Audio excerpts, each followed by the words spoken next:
Get ready for a magical 48 hours in Paris. We take you on a detailed tour filled with breathtaking architecture and culinary delights. Remember to tap that like button and subscribe. Now let's explore this romantic city brimming with history and charm. Hello, darlings! Greetings from Paris! First off, we're super hungry. There's this local bakery near a hotel, and they've been open since 1909. No seats at the bakery, so we grab the goods and find a bench down the street. How's the coffee? Coffee's good, very good. And what makes it really good is buttery. I think the chocolate one is tastier. One of my favorite parts of this trip was learning about the historical passageways, like Passage Verdeau. Built in 1847, Passage Verdeau is filled with antiques, art galleries, old books, and other treasures. Don't forget to look up and admire the glass roof with its detailed ironwork. And because it's covered, it's especially perfect for those chilly, rainy days. There's even a restaurant in here. Good news, this passage is a continuation of other passages. Across the street is Passage Jouffroy, also home to a mix of shops. There's a hotel in here. A tea room awaits, tempting passersby with pastries displayed by the window. Those croissants look so good. I know we had one this morning, but I think we need another one. So crisp, so delicate, so tall. This is the brioche, and it has almonds embedded on the top. And the top of it, it's concave. It kind of looks like a chef hat, too. This hole is convenient. That's where your nose goes. This is very soft. I like the croissant even more. Across the street is yet another passageway. This one's the Passage des Panoramas, and was built in 1799, making it what some say is the first and oldest covered walkway in Paris. There are so many places to eat. Each eatery has their own style of tables and chairs set out along the walking path. They're incredibly inviting. And these seats look like pieces of chocolate.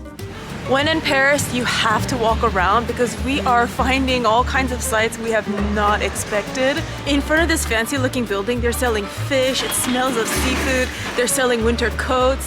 One block away is Galerie Vivienne, another lovely space with its decorative details and floor covered in mosaic.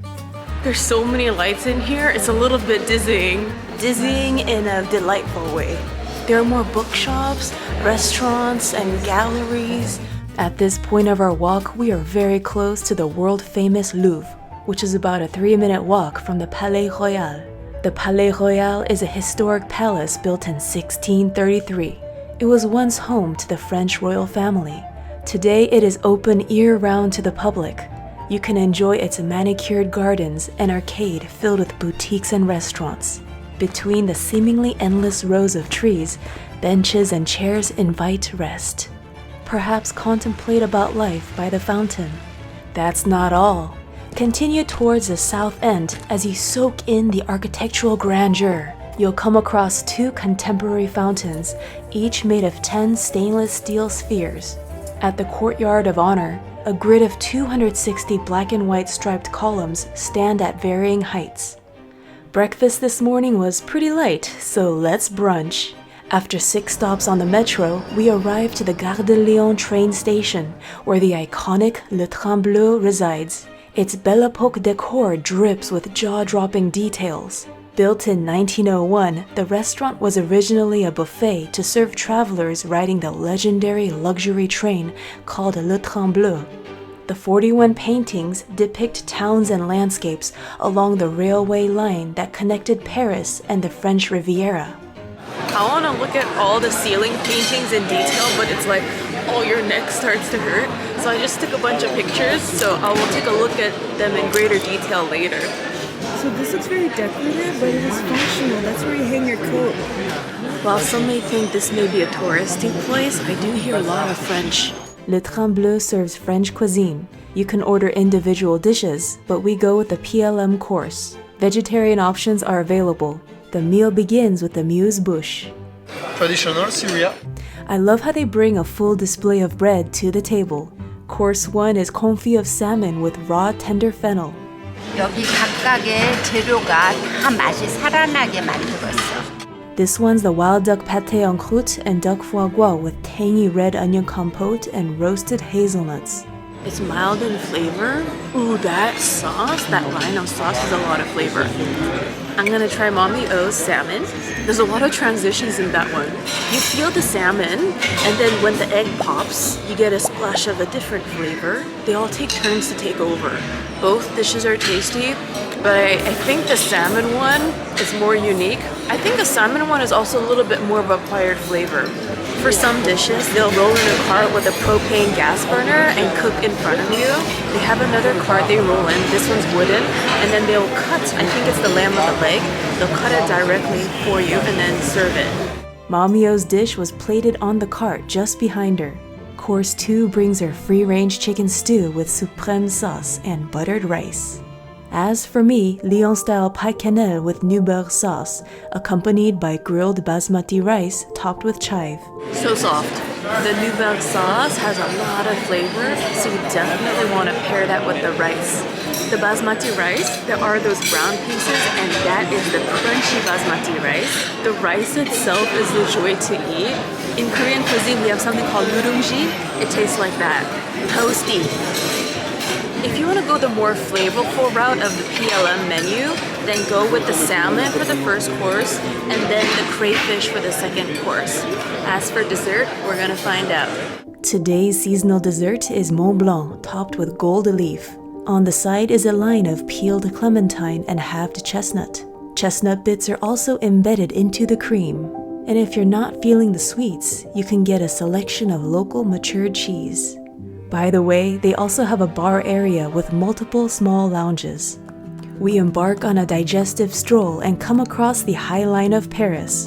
Called La Coulée Verte, the Green Corridor, this elevated pedestrian path was once a railway and spans 3 miles.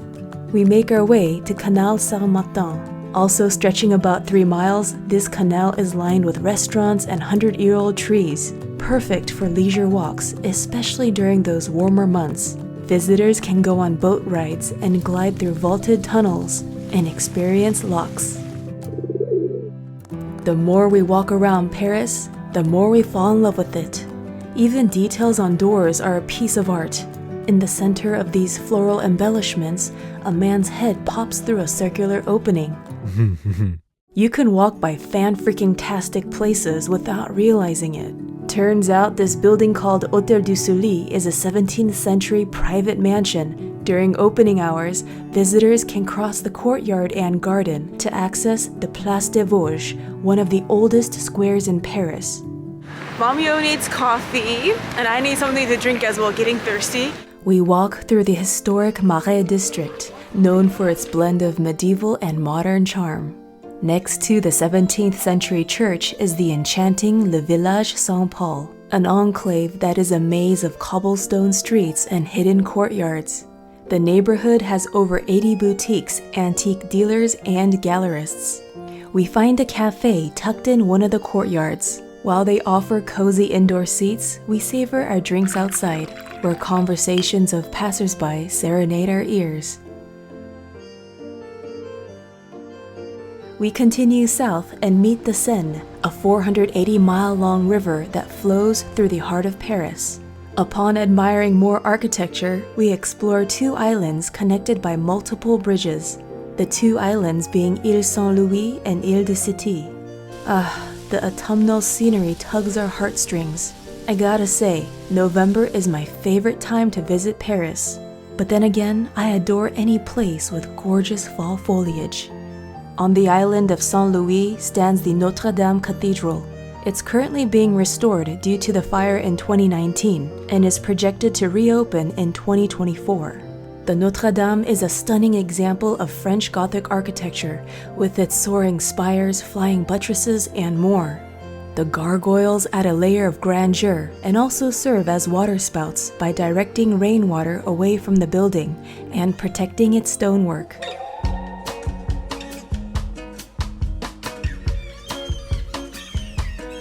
We come across a stall hanging on the edge of a stone wall, selling second-hand books. Some of these books date back to the 1700s. Mommy-o picked up 2 novels, one by Voltaire. We pass by the Fountain of Saint-Michel, featuring a sculpture of Archangel Michael wrestling with the devil, symbolizing the triumph of good over evil. In our opinion, no trip is complete without a visit to the bookshop. Open since 1989, the Abbey Bookshop is a Canadian and American bookstore with over 40,000 titles in English, ranging from scholarly to popular literature. Just browsing the shop is an adventure of its own. The aisles are quite narrow and have sliding shelves. Heading downstairs, a red rope helps with balance. Stacks upon stacks of books. The way I see it, this is a type of heaven. Taking these books out, it's like playing Jenga. You have to be careful. Walking around some more in Paris and loving each moment. With 1 hour left until our dinner reservation, we swing by a cafe just down the street. Connected to Hôtel d'Aubusson is Café Laurent. Ah, the interiors. Indulge in its elegant coziness. Guests can enjoy live jazz from Monday to Saturday evenings. After a relaxing tea time, we head to dinner. Welcome to Le Christine. Just look for the giant fork. When making the reservation online, I selected the tasting menu, which is a 5-course meal. First things first, amuse-bouche. So this restaurant is known for the creative French cuisine. There's eel in it. We got the surprise menu. We don't know what's coming. It's just the chef's choice. The first course is Beetroot Carpaccio with dill oil and a generous sprinkle of sesame seeds. So sesame. When it first touches your tongue, you really feel the sesame and the sweetness. It kind of dissipates into like a slightly medicinal flavor, but very subtle. Onto the butternut squash with izini cream and enoki mushroom. When we learned it has butternut squash in it, I was thinking it's gonna taste sleepy, but it's quite tangy, tastes very lively. So this is course 3, cod with ginger emulsion and apple jelly. The plate itself looks edible. Reminds me of those striped red and white candies, except it's in green. So smooth, and that foam also has a very nice gentle touch. Next up, veal topped with artichoke chips. The squares are crozet, French pasta. This dish and the cod were my favorites. Dessert is poached pear with pear sorbet. I do believe the mousse is made of peach. The first few bites are calm. As you get to the center, the pops of shiso, that is the apex of the dish. The base is poached pear, and then it has some like crumbly stuff. It has a texture of like a granola. And then there's dessert after dessert. Looks like a UFO. Not much, it's like a madeleine. The cream on the top is sweet though.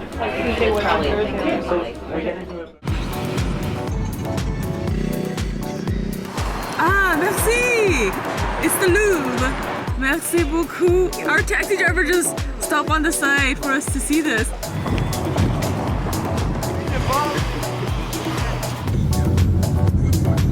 Up ahead of us is the Opera.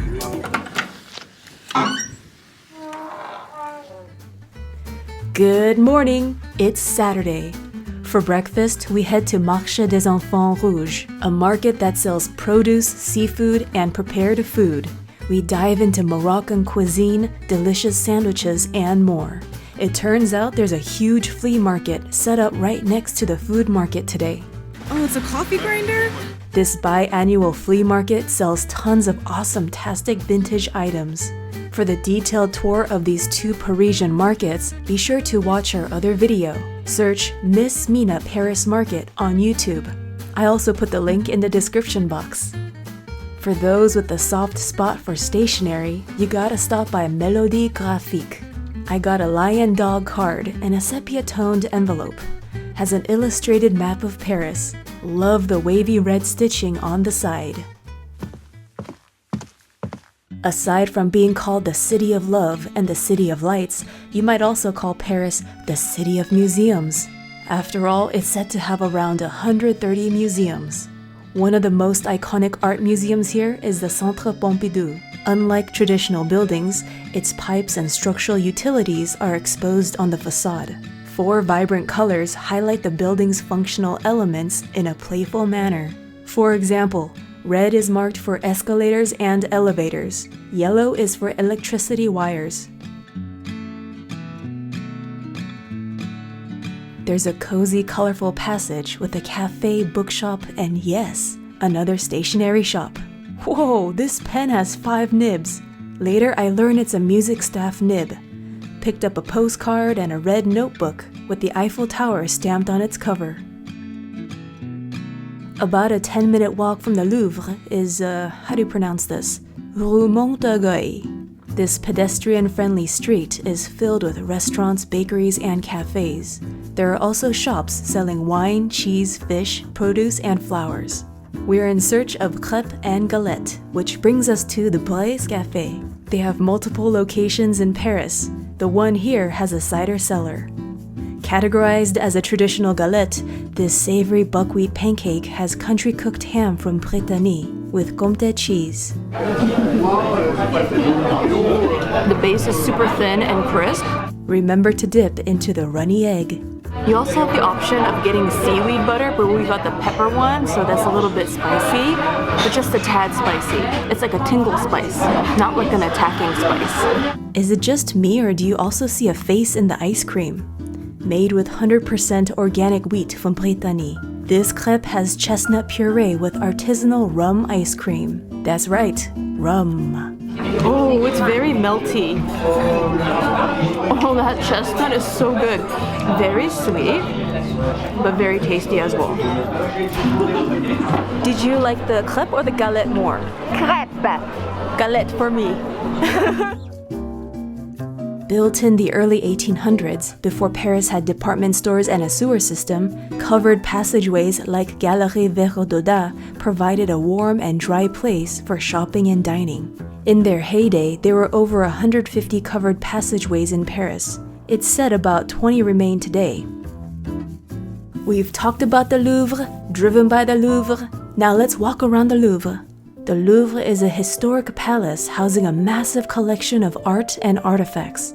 Originally built as a medieval fortress in the 12th century, the Louvre underwent many transformations and expansions under different rulers. Today, it is a world-famous cultural landmark, attracting 7 to 10 million people annually. The glass pyramid, designed by architect I.M. Pei, marks the museum's main entrance. I've been inside this museum before, and it can get incredibly crowded, especially around the Mona Lisa.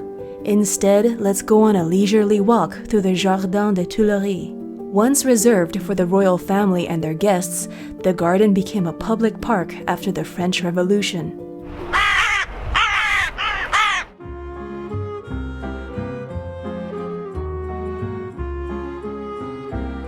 We arrive at the west end of the garden. Here you can observe passers-by and glowing lights by Place de la Concorde. And yes, that is the Eiffel Tower. Beyond the obelisk is Champs-Élysées, an avenue famed for its luxury shops, boutiques, cafes, and restaurants. It feels like every other street in Paris is known for food and shopping, doesn't it? If you keep going west, you'll eventually arrive at the Arc de Triomphe. You can stand on its roof and enjoy panoramic views of the city. Cars constantly go around the arch, so be sure to walk the underground tunnel.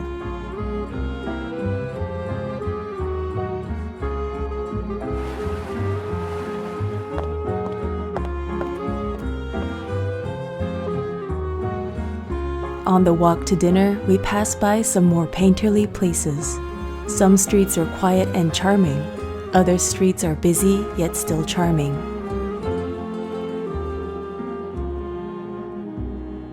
Alright, we're a little early for dinner. Called Le Coupe-Chou, this restaurant is made of 4 houses dating back to the 14th, 16th, and 17th centuries. While restoring the cellars, the owners discovered remains of a Gallo-Roman city from the 2nd century AD. They also found 12th century pottery, medieval plaques, and more. By the way, during warmer months, they set up tables outside. It burns. I feel like it's a fireplace in my throat right now. I'm glad I'm not driving because just 2 sips I'm like tipsy. Tonight's amuse-bouche is cream of scallop and lemon. I believe the base is crostini. Scallopy. the selection of 3 cheeses: goat milk cheese made in central France, a semi-hard cheese made in the Jura Mountains, and camembert et au pissenlit. The first main dish is vegan, and it's got pan-fried forest mushrooms with forgotten vegetables. What are the forgotten vegetables? Alors, you have pané, rutabaga, topinambour. Topinambour. I have no idea what those words are.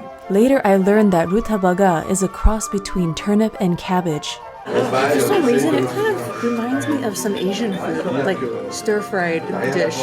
Half a dozen escargot. These are Burgundy snails. Okay. It kind of looks like mushroom. Yeah, the texture is like a mushroom. It feels a little seafood, but it's not seafood. First time ever I tried escargot. Very familiar. What is that? It's a little peppery, right? With the sauce? Mm-hmm. A little garlicky. Oh, yeah, garlicky. The Normandy scallops with mashed carrot, crouton, capers, olives, and herbs. Overall, it tasted earthy. The beef bourguignon was so smooth, the teeth would just glide through like butter. Called the Floating Island, this dessert has bourbon vanilla custard and sliced roasted almonds. The side view looks like a marshmallow. It also looks kind of like styrofoam. Okay, number 1, I like how it's not too sweet. The image it paints in my head is a girl with inner calm, inner peace. What a lovely final dinner in Paris. Definitely gonna miss the city. We do still have tomorrow morning, we're gonna have some more croissant. By the way, in Paris, you have to ask for the bill. It's not like in the US where they just bring you the bill. So you have to be like, l'addition s'il vous plaît.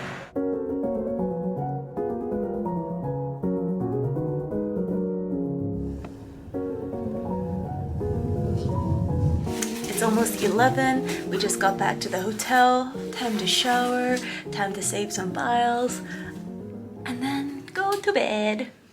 Good night.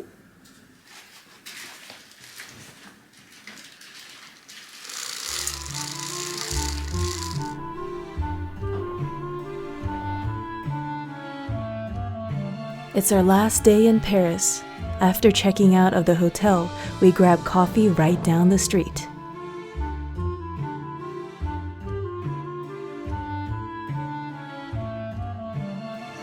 Yesterday we walked over 24,000 steps. On the ride to the bakery, we passed by what looks to be a flea market. Searched online to figure out what it is, but couldn't find what it's called or any information. Maybe it's all in French, and maybe someone who's watching this video knows more about it? Let us know if you know.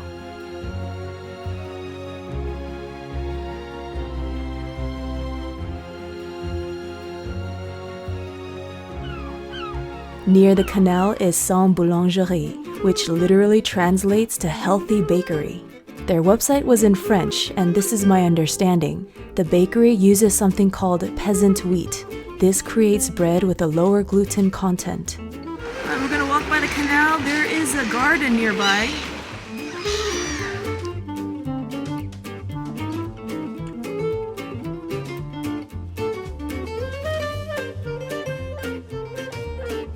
Oh, the rain! Originally, we're gonna enjoy the pastries at the park, but it was raining, getting wet. See my glasses? So we're gonna eat at the station. Uh-oh, the bag got all wet from the rain. It tastes buttery. I can't say it's like a gentle crispiness, but it's not like too hard either. But as you bite into it, your teeth go into the layers. You feel the layers. Some croissant, it leaves like oil on your fingers, but not this one. I love how just the ends are dipped in chocolate. Do you like this more? Mm-hmm. I love the look of this. Well, it's sweet because of the chocolate. It looks like in the middle, there are little pieces of chocolate as well, but not nearly as much as the ends. This is the chocolate navette. It looks like something clawed at it. This one's not crunchy, but it is more firm, yet still soft. Look at all that chocolate. Which is your favorite? Chocolate nugget. And off to Strasbourg we go. In the next travel video, we explore the beauty of Strasbourg. For our other European travel videos, I put the links in the description box. There's also a Europe travel playlist. For those planning festive winter trips in the coming months, you might want to check out our Christmas market tours. Remember to subscribe and hit that notification bell. Toodles, my noodles. It sounds like a lot of locals go there. We just keep hearing French and more French, but we are told there is a garden around here. We think this is the garden the gentleman was talking about. Seems like offices. That was actually more like a private courtyard that happened to have the gates open when we were passing by. The first time I came to Paris, it was in college, and during college, my favorite croissant was the one from Costco. But after I had a croissant in Paris, I was like, never again did I eat a Costco croissant. There's an antique shop here. The ceiling is like an art museum, but you could lay down and look at it. Like you just sleep. Oh, that's a good hotel idea, where the ceiling is covered in frames and paintings. You'd really have to secure the frames though, because you don't want that falling on your face when you're sleeping. Check out this water pitcher. Looks shattered. I love it. One of the main reasons to dine here is the decor. Just, oh wow, so many details. It's like harp strings. And this table is tiled. It's kind of like a spider web, but also looks like a fan. I especially love the green one with like the golden rim. Is it a specific kind of bread? No, but it's a good bread. Okay. When you walk around Paris, please wear comfortable shoes. Highly recommend it because there's so much to walk and see. Alright, with the coffee came with 2 treats, chocolate and a biscuit. I'm told to steep the tea for 5 minutes, and this also came with the biscuit.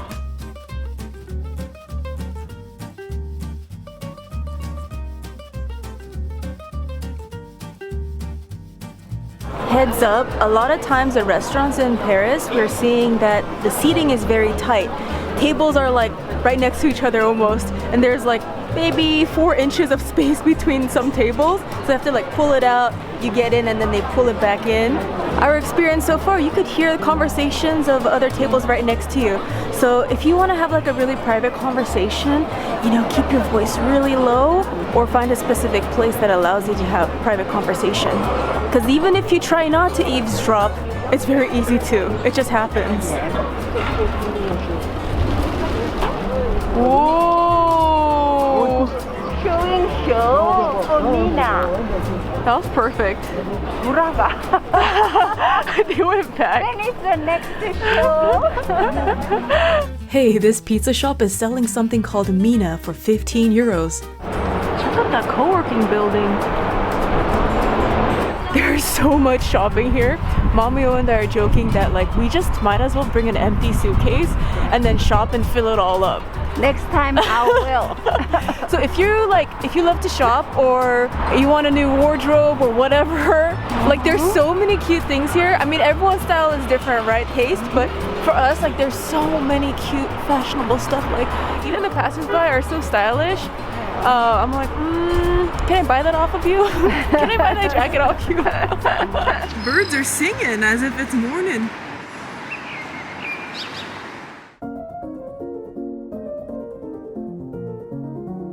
Okay, what was I saying?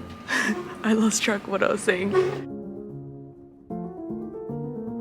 I'm given this thing and like a 2-prong fork.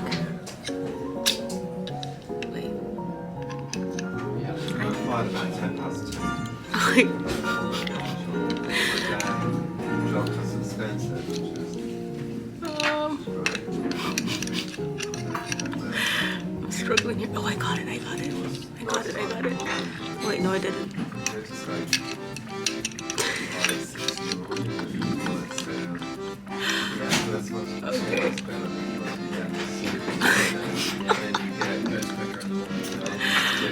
Okay. Okay.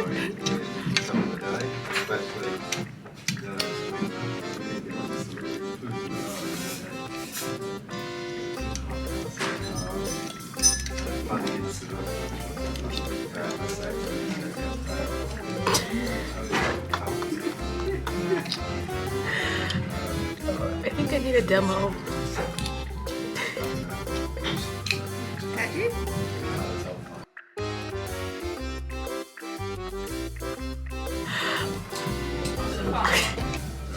Yo, I think it's been a solid minute at least.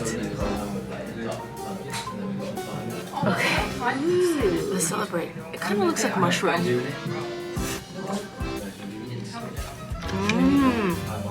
I have a feeling Mommy was gonna be way better at this than me. Wow, see that? My prediction was correct.